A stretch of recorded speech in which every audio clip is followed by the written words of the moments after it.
ओमज्ञानतिमिरान्धस्य ज्ञानञ्जनशलाकया चक्षुरुन्मिलितं येन तस्मै श्रीगुरुवे नमः। नमो विष्णुपादाय कृष्णप्रेष्ठाय भूतले श्रीमते भक्तिवेदान्तस्वामिन्निति नामिने। नमस्ते सारस्वती देवे गौरवाणी प्रचारिणे निर्विशेष शून्यवादी पाश्चात्यदेशतारिणे। नमो महावदन्याय कृष्ण प्रेम प्रदायते कृष्णाय कृष्ण चैतन्य नामने गौरतुसे नमः। जय श्री कृष्ण चैतन्य प्रभु नित्यानंद श्री अद्वैत गदाधर शिवासादि गौर भक्त वृंदा। हरे कृष्णा कृष्णा कृष्णा हरे हरे, हरे राम राम राम हरे हरे। हरे कृष्ण। आप सभी भक्तों का हार्दिक स्वागत है आज के गौर कथा में। हम लोग चर्चा कर रहे थे चैतन्य भागवत मध्य खंड 9वां अध्याय प्रारंभ किए थे। तो यहाँ तक तो श्री चैतन्य महाप्रभु अपनी महाप्रकाश लीला को प्रकाशित करना चाहते हैं। इस उद्देश्य से कीर्तन करने समय अचानक से जा करके विष्णु के आसन में बैठ गए। और फिर श्री चैतन्य महाप्रभु जब वैकुंठ के नाथ के रूप में बैठे हुए हैं, सभी भक्तों को ऐसा महसूस हो रहा है कि जैसे वो वैकुंठ में ही बैठे हुए हैं। वैकुंठ ही है साक्षात, जहाँ पे वैकुंठ के नाथ है वही वैकुंठ है। और सब वो भक्त लोग वैकुंठवासी हैं। So not even a tinge of illusion was present there. तिलार देह का माया मात्र नहीं कपूर था। कि तिलार देह थोड़ा सा भी माया का वहां पे प्रभाव नहीं। और भगवान आज्ञा दे दी, आज्ञा हिला बलम और अभिषेक गीत सुनी गाय भक्त गण है हर्षित। भगवान आज्ञा दे दिए कि मेरा अभिषेक का गीत गाइए। और सब भक्त लोग हर्षित होकर के प्रसन्नचित होकर के गाना चालू कर देते हैं।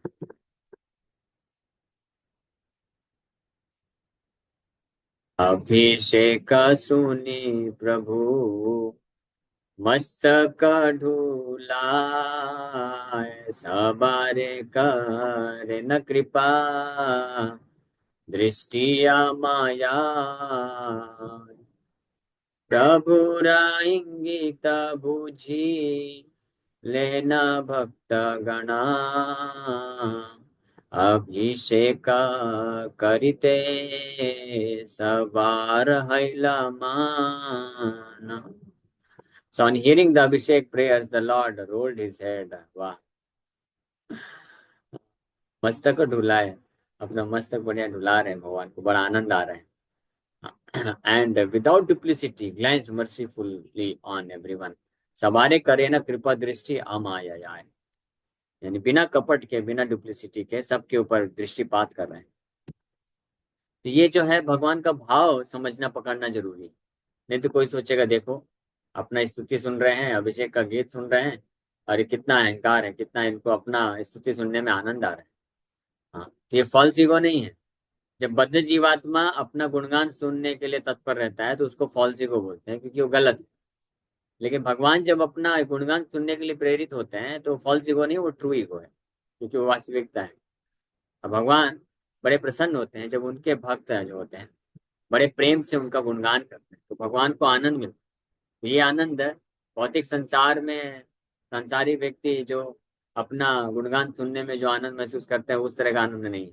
और not out of false ego, out of extreme compassion mercy, और out of extreme affection for his devotees, अपने भक्तों के लिए। वत्सल इसलिए यूज किया गया, वत्सलता, भक्त वत्सल है। या बस इसको तुलना करने के लिए, हालांकि का एग्जैक्ट कंपैरिजन नहीं किया जा सकता है ये एग्जाम्पल से, लेकिन जस्ट एग्जाम्पल दे रहे हैं समझाने के लिए, ताकि हम भाव भगवान के भाव का शुद्धता का कुछ पैमाने तक अंदाजा लगा सकते हैं, जो कि बहुत मुश्किल है, नहीं लगाया जा सकता है कि भगवान के भाव किस स्तर का शुद्ध भाव है। हाँ, जैसे माँ बाप होते हैं तो कई बार जो छोटे छोटे उनके बच्चे होते हैं, तो बच्चे जब आते हैं माँ बाप के पास और उनके चरणों को स्पर्श करते हैं, और जब बच्चा आता है पिताजी का मसाज करता है, पैर जो है दबाता है, पैर चरण अपना जो है सिर जा करके उनके चरणों में रख देता है, तो माँ बाप को कितना खुशी महसूस होती है ना। वो हंसते हैं, बढ़िया हंसते हैं, मतलब वो आनंद महसूस करते हैं, और बड़े ही मतलब सिर हिलाते, वाह very nice boy, good boy. तो ऐसा नहीं है कि वो अहंकार के कारण है, या ऐसा वो चाहते हैं कि हाँ मेरा जो है ऐसा गुणगान होना चाहिए, मेरे चरणों को पकड़ना चाहिए, नहीं। वो अपने बच्चे के इतने अद्भुत भाव को देख करके, अच्छा कितना अच्छा बच्चा, आज्ञाकारी, कितना संस्कारी बच्चा है, तो वो वत्सलता होने के कारण वो ऐसे पेरेंट्स महसूस करते हैं। तो ये एक एग्जाम्पल दिया जा रहा है। भगवान का तो जो भाव है वो इससे भी कई गुना ज्यादा शुद्ध है। दूसरी तरह से भगवान, इसलिए कई बार भगवान बोलते भी कि जैसे श्रीवास ठाकुर के जब घर पहुंचे थे फर्स्ट टाइम, जब महाप्रभु अपने आप को प्रकाशित किए और नरसिंह भगवान को गोद में लेकर के उनके आसन में बैठ गए, और श्रीवास ठाकुर को बोलते हैं, हाँ स्तव करम, और मेरा स्तवन करो, मेरा स्तुति करो, बोलो मेरा गुणगान करो। बड़े आनंदित होकर के श्रीवास ठाकुर हाथ जोड़ करके बहुत अच्छा गुणगान कर रहे हैं। और फिर भगवान यहाँ तक बोलते हैं कि जाओ श्रीवास ठाकुर, मैं आपसे आपकी भक्ति से बहुत प्रसन्न हूँ, और मैं कृपा करना चाहता हूँ केवल आपके ऊपर ही नहीं, आपके सभी जितने भी भाई हैं, उनकी पत्नियां हैं, बच्चे हैं, सबको बुला लाओ, सबको बुला के लाओ, और सबको मेरे चरणों में, मेरे चरणों का पूजा करवाओ। भगवान बोल रहे हैं ऐसा। तो ये भगवान आउट ऑफ फॉल्स ईगो नहीं, इस भौतिक संसार के बद्ध जीवात्मा जिनका चेतना अशुद्ध है, इम्प्योर है, वही केवल ऐसा सोचेंगे कि देखो भगवान इतना अपना गुणगान करवा रहे हैं, ये करवा रहे हैं। इसी प्रकार से भगवान की कोई भी लीला होती, जो भी व्यक्ति उसमें दोष देखता है, तो वास्तव में वो दोष उसके हृदय में होने के कारण भगवान के अंदर वो दोष देखता है। यही एकमात्र रीजन है। जो बोलता है कृष्ण रासलीला इतना सारा क्यों करते हैं, इतने सारा विवाह क्यों किए, हाँ इतना काम वासना है, नहीं कृष्ण में काम वासना नहीं है। हाँ आपके अंदर काम वासना है, इसलिए आपको ऐसा लग रहा है कि कृष्ण जो है काम वासना से ग्रसित। हाँ जिसका हृदय शुद्ध है, जो भक्त शुद्ध हृदय के होते हैं, तो समझ जाते हैं भगवान की जो भी लीला होती है, भगवान की लीला का एकमात्र प्रयोजन होता है अपने भक्तों के ऊपर कृपा करने के लिए। Out of extreme affection and love for his devotees, अपने भक्तों पे बहुत ही असीमित कृपा का भाव और प्रेम होने के कारण भगवान अपना जो है भक्तों के द्वारा पूजा स्वीकार करते हैं, ऑफरिंग्स को स्वीकार करते हैं, अपने चरणों का जो है वंदना करवाते हैं। भगवान अलग अलग प्रकार की लीलाएं करते हैं अपने भक्तों के ऊपर कृपा करने के लिए। और भक्त भी भगवान के ऊपर, भगवान से प्रेम होने के कारण जो है भगवान को इस प्रकार से पूजा करते हैं, सम्मान करते हैं, लीला में भाग लेते हैं।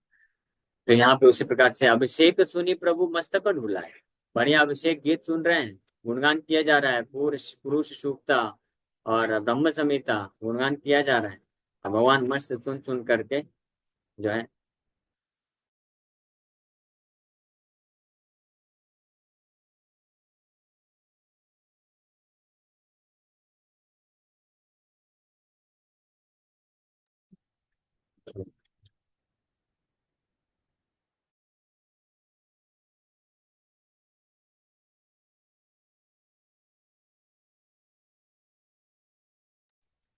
सो अभिषेक सुनी प्रभु मस्तक ढुलाए, अपना सिर बढ़िया हिला रहे हैं अभिषेक के गीत को सुन करके। सवारे करे न कृपा दृष्टि अमायाय, बिना विदाउट डुप्लिसिटी सबके ऊपर कृपा दृष्टि श्री चैतन्य महाप्रभु कर रहे हैं। और प्रभु के से इंडिकेशन प्राप्त करके, श्री चैतन्य महाप्रभु का संकेत प्राप्त करके सभी भक्त लोग समझ गए, हाँ ये अभिषेक करिते सवार हिला मन, सब भक्त लोग समझ गए कि भगवान का अभिषेक करना चाहिए। अब भगवान बड़े प्रसन्नचित होकर के तैयार बैठे हैं, करो मेरा अभिषेक करो। जैसे हमारे मंदिरों में जब तिथि आती है, जन्माष्टमी है, रामनवमी है, अभी राधा मकर संक्रांति हुआ, तो भगवान अभिषेक देखेंगे तो बहुत अच्छा दिखता है, बहुत सुंदर दिखते हैं भगवान। अभिषेक चल रहा है, भगवान बहुत बढ़िया दोनों हाथ ऊपर करके प्रसन्नचित मुद्रा में खड़े रहते हैं और इंतजार करते हैं, आओ भक्तों मेरा अभिषेक करो, मेरा कृपा को प्राप्त करो। तो जो ब्राह्मण दीक्षित है उनको तो मौका मिल जाता है, और जो बाकी भक्त है तो ठीक है, भगवान चाहते हैं आप भी आओ अभिषेक करो, लेकिन क्या है मैनेजमेंट है थोड़ा, तो रिस्ट्रिक्शन लगाना पड़ता है। बाकी भक्त लोग ठीक है, दूर से अभिषेक दर्शन करके आनंदित रहो, और धीरे धीरे आप भी ब्राह्मण दीक्षा लो, आप भी आके अभिषेक करो। लेकिन यहाँ पे जो लीला है भगवान कर रहे हैं, तो यहाँ पे भगवान सभी भक्तों को अलाउ कर रहे हैं, सब भक्त लोग जा जा करके भगवान का अभिषेक करेंगे और कृपा को प्राप्त करेंगे। तो भगवान का सेवा करने से, भगवान का अभिषेक करने से, भगवान के चरणों का वंदना करने से, उनका स्तुति करने से, उनके चरण कमलों को प्रणाम करने से, पुष्प अर्पण करने से लाभ हमको मिलता है। हम जो है हमारा उद्धार होता है, हम माया से मुक्त होते हैं, इसलिए भगवान की कृपा है। भगवान को क्या लाभ मिलेगा? अनंत कोटि ब्रह्मांड के नायक हैं। उनके ऐसे असंख्य असंख्य बड़े बड़े महान महान ऋषिगण मुनिगण देवतागण जो है निरंतर पुरुष सूक्त वचसाम प्रवाह है। प्रहलाद महाराज बताते हैं कि बिल्कुल निरंतर गुणगान करते रहते हैं। बाकी को तो बात छोड़िए, स्वयं भगवान अनंत शेष हजारों हजारों अपने फन फन से हजारों मुखों से निरंतर कृष्ण का गुणगान करते रहते। तो भगवान को गुणगान करने वालों की और सुनने की कोई कमी नहीं। लेकिन जब कोई छोटा सा भी भक्त होता है, बड़े ही प्रेम से शुद्ध भाव से भगवान के पास आकर के हाथ जोड़ करके भगवान को प्रार्थना करता है, गुणगान करता है, तो भगवान सिर हिलाते, वाह, very nice, good boy, good boy. आखिरकार इतने लंबे समय के बाद इसका बुद्धि है, सुबुद्धि हो गया है, अभी अच्छा समझ गया है, अब इसके ऊपर मैं कृपा करूँ। सो भगवान की इंडिकेशन को समझ के सब भक्त लोग अब जो है भगवान का अभिषेक करना का मन बना लेते हैं। सर्वा भक्त गणे बही आने गंगा जला, आगे झांकी लेन दिव्या वसने सकाला, से श्री कर्पूरा चतुर समाधि दिया, सज्जा करी लेन सबे प्रेम युक्त हैया। So all the devotees brought Ganga water and strained it with fine clean cloth. Thereafter they joyfully prepared for the abhishek by mixing camphor and four other ingredients in the water. सभी भक्त लोग सबसे पहले गंगा जल लेके आते हैं और उसको बड़े ही साफ स्वच्छ कपड़े से जो है छान देते हैं और छान की लेना दिव्य वसन सकल। उसके बाद फिर उसमें अभिषेक का जल बनाने के लिए उसमें कैम्फोर, कर्पूर और चार अन्य प्रकार के जो है सुगंधित पदार्थों को मिलाते हैं। अभिषेक करने के लिए जो जल होता है उसको पवित्र करना चाहिए, शुद्ध करना चाहिए, गंगा जल मिलाना चाहिए और उसके बाद सुगंधित जल मिलाना चाहिए। बहुत सारे इस प्रकार के इंग्रेडिएंट डाले जाते हैं। भगवान को स्नान करा रहे हैं। कुमकुम, मस्क, चतुर्षमा में बताया गया है कि 2 portions of Musk, 4 portions of sandalwood यानी चंदन, 2 भाग मस्क का, मस्क मतलब अगुरी, अगुरु अगुरु जो बहुत सुगंधित होता है, और चंदन का लेप 4 भाग, 3 भाग कुमकुम और 1 भाग कर्पूर, ये मिलाया जाता है। इससे जो है वो जल बनता है, बड़ा ही बहुत ही पवित्र, सुगंधित और सुशीतल हो जाता है। ऐसे जल से भगवान को अभिषेक कराना चाहिए।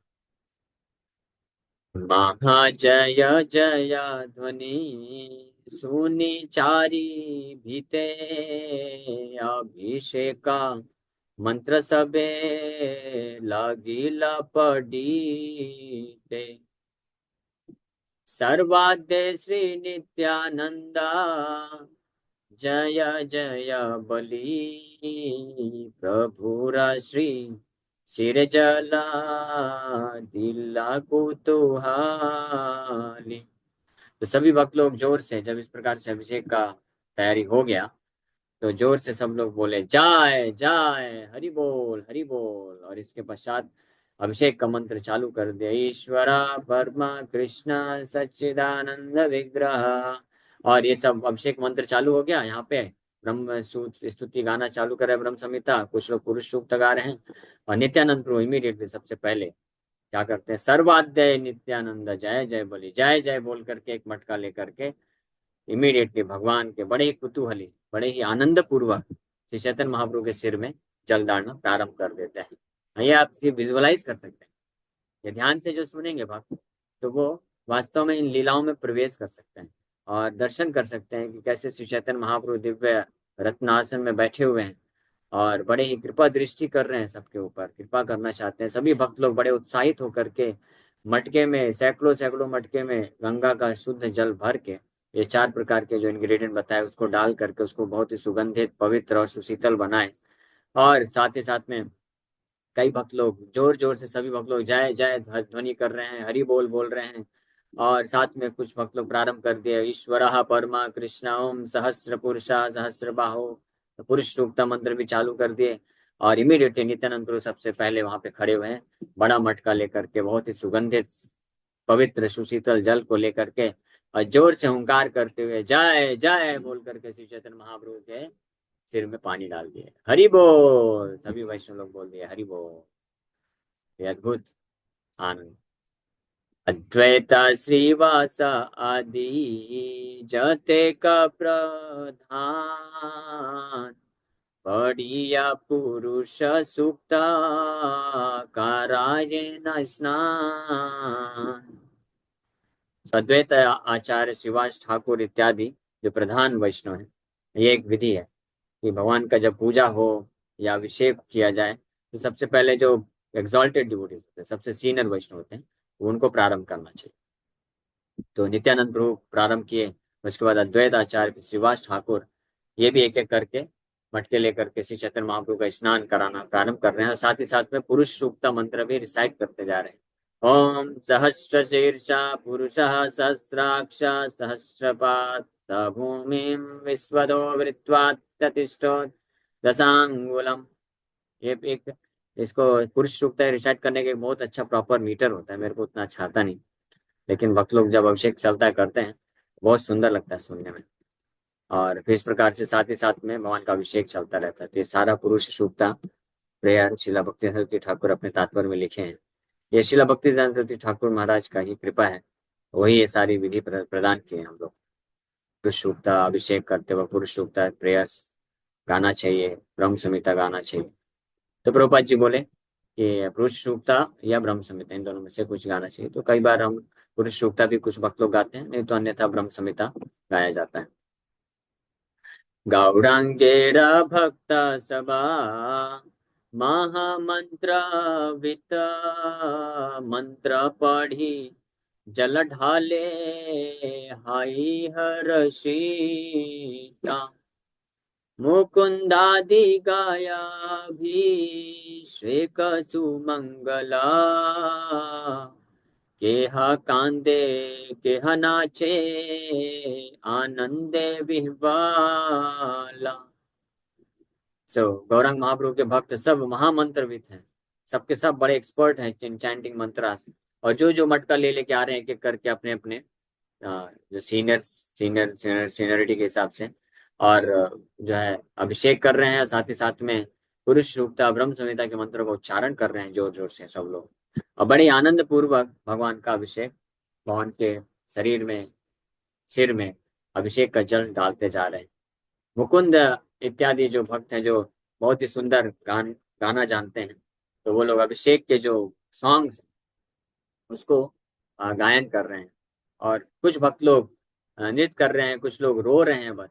हाँ, हाथ में मटका ले लेकर के पुरुष सूक्ता सुन रहे हैं, भगवान श्री चैतन्य महाप्रभु का अभिषेक करते हुए देख करके केवल आंख से अश्रुधारा बह रही है। कुछ लोग नृत्य कर रहे हैं, नाच रहे हैं और आनंद में बड़े विह्वल हैं।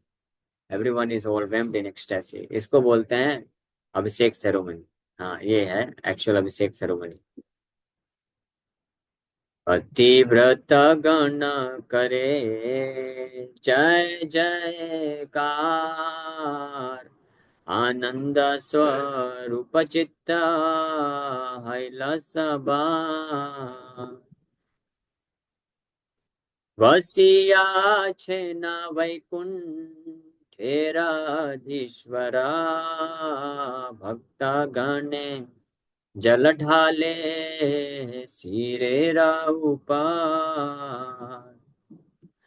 तो जो पतिव्रता स्त्रियां हैं, the chaste women made auspicious sounds as everyone's hearts filled with ecstasy. Especially Bengali जो माता जी होती हैं, आप बंगाल में जाएंगे तो भगवान का जब पट खुलता है या शंख बजता है, आरती होता है या स्पेशली अभिषेक होता है, तो माताएं बहुत ही अच्छी उल्लू उल्लू ध्वनि निकालती हैं। बहुत सुंदर, बहुत ऑस्पिशियस लगता है, शुभ होता है, बहुत शुभ भी होता है, और बहुत ही भाव को प्रकट करने वाला वो ध्वनि होता है। ये केवल माताएं ही निकाल सकती हैं, प्रभु जी नहीं निकाल सकते, पॉसिबल ही नहीं, केवल माताएं निकाल सकती। और प्रभु जी निकालेंगे तो वो इनऑस्पिशियस हो जाएगा। केवल माता जी लोगों को ये सौभाग्य भगवान दिए हैं, बंगाली माता जी से स्पेशली बहुत एक्सपर्ट होती हैं। लेकिन हमारे इस्कॉन में बहुत सारी फॉरेनर माता जी हैं, उन लोगों ने भी सीख लिया है। अब वृंदावन जाएंगे तो कई फॉरेन माता जी हैं, वो लोग भी बड़े एक्सपर्ट तरीके से उल्लू उल्लू ध्वनि निकालती हैं भगवान का स्वागत करने के लिए। तो जितने भी चेस्ट वुमेन है या पतिव्रता माताएं, तो वो भगवान के ऐसे जय जयकार इस प्रकार से कर रही हैं और आनंद स्वरूप हो गया सब कुछ। तो वसी आछेना वैकुंठेराधीश्वर, the lord of Vaikuntha sat on the throne as all the devotees poured water on his head। तो वैकुंठ के नाथ बैठे हुए हैं सिंहासन में और सभी भक्त लोग धीरे धीरे आकर के उनके सिर में जल डाल रहे हैं, अभिषेक कर रहे हैं। नाम मात्र अष्टोत्तरा सत घट जला सहस्र घटे न पाई सकाला देवता सकले धरी नरेरा आकृति गुप्ते अभिषेक करे जेहाय सुकृति। So, as a formality, there was supposed to be 108 pots of water, but thousands of pots could not actually hold all that water। Formality के लिए 108 घड़े थे, लेकिन बताया जा रहा है कि उनमें इतना पानी था कि हजारों घड़े भी उसको वो पानी को धारण नहीं कर सकते हैं और उनको बारंबार भर भर के ला रहे हैं। और तो और नवद्वीप वासी सैकड़ों हजारों हजारों भक्त लोग आकर के अभिषेक कर रहे हैं। देवता लोग भी इस मौके का फायदा उठा करके, ये मौका अब कहाँ मिलेगा भाई। हम लोग पुरुष सूक्ता प्रेयर करते हैं क्षीर सागर में किनारे जा करके, ब्रह्मा जी शिव जी के साथ में देवतागण सोच रहे हैं कि वहां पे तो पुरुष सूक्ता बस पढ़ते ही रहते हैं, कोई कोई रिप्लाई भी नहीं आता है। यहाँ पे साक्षात वैकुंठ के नायक बैठे हुए हैं, न केवल रिप्लाई कर रहे हैं, कृपा दृष्टि कर रहे हैं और अभिषेक करने का मौका मिल रहा है, तो कौन इस मौके को वो गवाएगा। तो सब जो है मनुष्य का रूप धारण कर करके और छुप छुप करके अभिषेक सेरेमनी में आ रहे हैं। मान लो कोई भक्त पूछे, अरे प्रभु आप कौन से गांव से आए, आपको तो पहली बार देखा है। तो वो बोलेंगे, नहीं नहीं मैं फलाने फलाने का लड़का हूँ, अभी कुछ महीने के लिए बाहर गया था इसलिए थोड़ा चेंज हो गया है ऐसा शरीर। हाँ मुझे भी मौका दो ना, मुझे भी अभिषेक करना। हाँ ठीक है जाओ जाओ जाओ, आके फिर परिचय देना पूरा। तो ऐसे कई देवतागण भी छुप छुप के ऐसे मनुष्य का रूप धारण करके सीक्रेटली आकर के अभिषेक कर रहे हैं और फायदा उठा रहे हैं।